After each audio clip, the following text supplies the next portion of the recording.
जय श्री राम दोस्तों, स्वागत है आप सभी का सनातन धर्म यात्रा में। दोस्तों, पिछले वीडियो में आपने मनुस्मृति के 7वें अध्याय के 130 श्लोकों को सुना और समझा। अब आइए चलते हैं मनुस्मृति के 7वें अध्याय के 131वें श्लोक से लेकर 140वें श्लोक तक, और आज इन श्लोकों को सुनने और समझने का प्रयास करेंगे। तो आइए सबसे पहले देखते हैं 131वां श्लोक। इसमें लिखा है, आदितीतात षड्भागम द्रुमांश मधु शर्पिशाम गंध औषधि रसानाम च पुष्प मूल फलस्य च, अर्थात अथ और द्रुमाशम सर्पिशाम, गोंद, मधु, घी और गंध औषधि रसानाम, गंध औषधि रस तथा पुष्प मूल फलस्य, फूल मूल और फल इनका षड्भागम आदतीत, छठा भाग कर में लेवें। उसके बाद 132वां श्लोक है।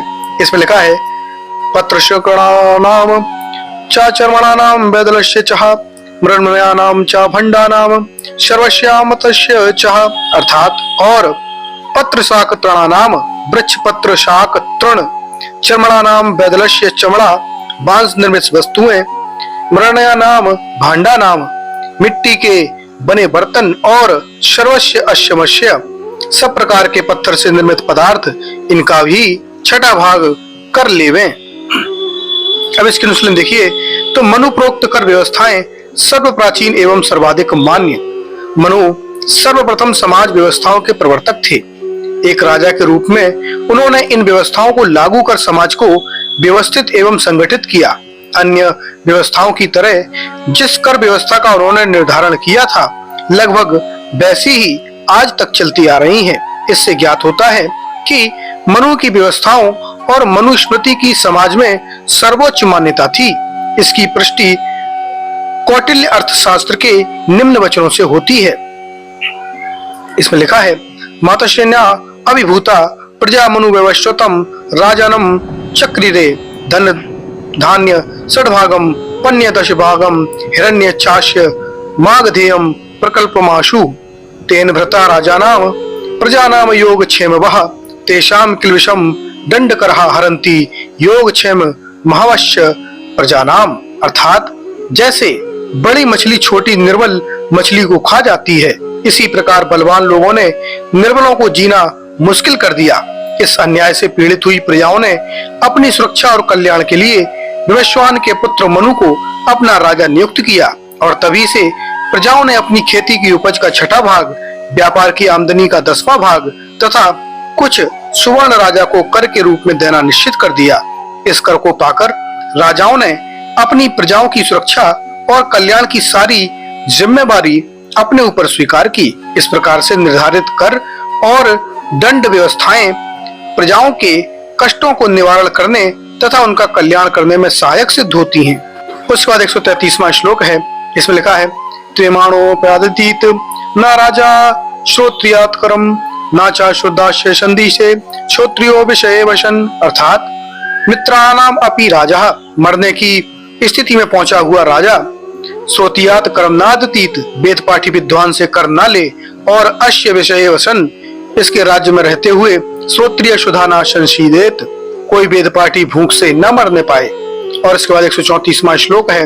इसमें लिखा है, यस्य राज्यस्तु विषये श्रोत्रिया सीदति शुधा तस्यापि तत्सुधाम राष्ट्रमचिरेव सीदति, अर्थात यस्य राज्यातु विषये, जिस राजा के राज्य में श्रोत्रिया वेद पाठी विद्वान क्षुधा सीदति, भूख से पीड़ित हुआ या मृत्यु को प्राप्त हो जाता है, तस्य तत् राष्ट्रम अपि, उसका वह देश भी अचिरेण एव क्षुधा सीदति, शीघ्र ही भूख अर्थात दुर्भिक्ष से पीड़ित हो जाता है। उसके बाद 135वां श्लोक है।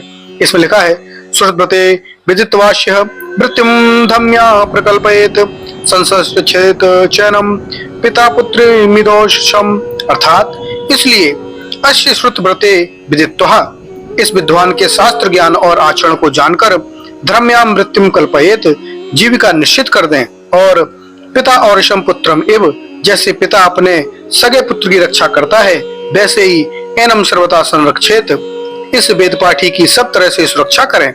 उसके बाद 136वां श्लोक है। इसमें लिखा है, संरक्षमाणो राज्यो यम कुरुते धर्मन्वहम तेनानुर्बद्धते राज्यो दक्षिणम राष्ट्रमेव चः, अर्थात राज्य संरक्षणार्थ राजा के द्वारा सुरक्षित हुआ वेद पाठी विद्वान अनुभवम प्रतिदिन यम धर्म कुरुते, जिस धर्म का पालन करता है उस धर्म से राज्यादिवृणम आयु वर्धते, राजा के धन आयु बढ़ते हैं और राष्ट्रम एवं राष्ट्र की भी अभिवृद्धि होती है।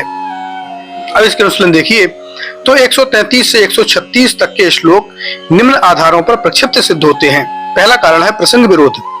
यह श्लोक पूर्वापर प्रसंग विरुद्ध है। पूर्वापर श्लोकों का प्रसंग व्यापारियों से किस प्रकार किन वस्तुओं का थोड़ा या बहुत कर लेने का है, बीच में श्रोत्रिय से कर न लेने का वर्णन करने वाले ये श्लोक उस प्रसंग को भंग कर रहे हैं और इनका वर्णन भी अप्रासंगिक है, अतः इस आधार पर ये प्रक्षिप्त सिद्ध होते हैं। दूसरा कारण है अंतर विरोध।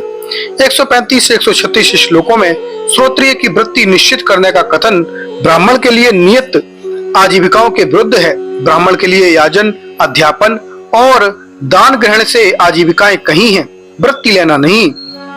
पहले अध्याय के 88वें श्लोक में, 10वें अध्याय के 75 और 76वें श्लोक में यदि वह ब्रह्मचारी है तो भिक्षा का विधान है। दूसरे अध्याय के 158 से 160वें श्लोक में इन श्लोकों की व्यवस्था उक्त व्यवस्था के भी विरुद्ध है, अतः ये श्लोक तथा इनसे संबद्ध पूर्व के श्लोक इस आधार पर प्रक्षिप्त सिद्ध होते हैं। तीसरा कारण है शैलीगत आधार। 134 से 136 श्लोकों की शैली अतिशयोक्तिपूर्ण है एवं अयुक्त युक्त भी। मनु की शैली इस प्रकार की त्रुटियों से युक्त नहीं है। इसके बाद 137वां श्लोक है, इसमें लिखा है यत् किंचिदपि वर्षस्य दापयत् कर संजितम व्यवहारेण जीवंतनम राजा राष्ट्रे पृथक जनम, अर्थात राज्य में व्यवहारेण जीवंत पृथक जनम, व्यापार से जीविका करने वाले प्रत्येक व्यक्ति से राजा यत् किंचित अपि जो कुछ भी वर्षस्य कर संजितम वार्षिक कर के रूप में निर्धारित हो वह भाग दापयत राज्य के लिए दिलवाए, अर्थात ग्रहण करे। उसके बाद 138वां श्लोक है, इसमें लिखा है कारकांचलिम पलंचैव शूद्राशो मो जीविनः एककम कारित्य करम माशी माशी महीपति, अर्थात कारुकाम कारीगर, शिल्पिनः कलाकार तथा शूद्रान आत्मोपजीविनः, ऐसे शूद्र जो सेवा न करके अपने आश्रित किसी कार्य से आजीविका करते हैं उनसे महीपति राजा मासी मासी प्रत्येक मास में एकम एकम कर्म कारयेत, एक एक काम करवा ले, अर्थात कर न ले। अब इसके अनुसरण देखिए तो 138वां श्लोक निम्न आधार पर प्रक्षिप्त है। पहला कारण है अंतर विरोध। 10वें अध्याय के 120वें श्लोक में कारीगरों, शिल्पियों, शूद्रों आदि से मुक्त काम कराना केवल राजा की आपातकालीन स्थिति में ही वेद है। यहाँ मास मास में एक एक काम कराने का कथन उसके विरुद्ध है। कारीगरी आदि कार्य वैश्यों के हैं और शूद्र भी यदि कोई आत्मोजीविका अर्थात आपातकाल में अपने आश्रय का, जैसा कि 10वें अध्याय के 99वें श्लोक में वर्णित है, कोई कारीगरी या कोई साधन अपनाता है तो वह भी व्यापार में ही गिना जाएगा। ऐसे छोटे व्यापारियों से भी 7वें अध्याय के 137वें श्लोक में थोड़ा कर लेने का विधान है। यहाँ काम कराने का विधान उसके भी विरुद्ध है। इन अंतर विरोधों के आधार पर यह श्लोक प्रक्षिप्त सिद्ध होता है। उसके बाद 139वां श्लोक है, इसमें लिखा है कर ग्रहण में अति तृष्णा हानिकारक।